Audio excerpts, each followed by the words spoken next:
for today's video. We're in the this is the eagle in front of my face. You see that? That's my head, man. It's very good. So that is it. Let's go. There is a crying eagle inside because it's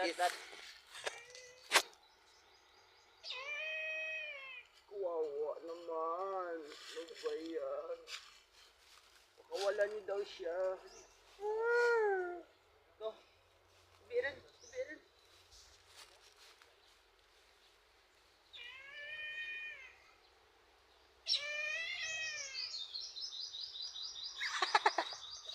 Katarantaduhan.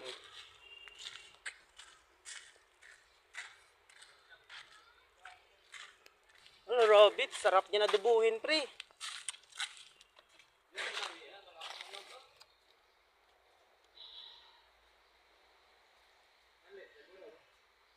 Tingin nyo, anong mas cute dyan? Ako or siya? Comment lang sa comment section. Aray. Look. What is that chicken? Ipakita mo sa video. Comment lang sa comment section. Ano mas namin? Kapag luto, suggest ka mo? Suggest ka mo, ano namin na pagluto? Ara, comment lang sa comment section.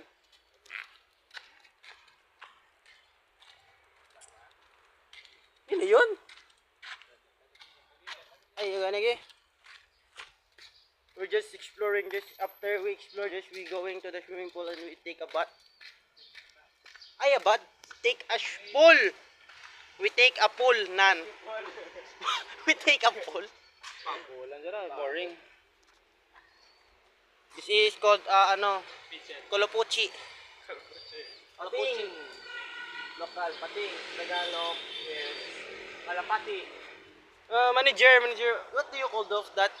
Animals? I call it, in local name, it's called pating. Pating. Pating. Pating. In Tagalog, we call it kalapati. In Wow. English, monastery dove. Wow. Dove. Monastery dove. Monastery dove. But in Bisaya, pating is a shark. Pating is like What the heck? Ay, pating ranon. Ang pating sa moon shark. Japa. Ano meron dun sa punta? Wild go. Katuan, tabala.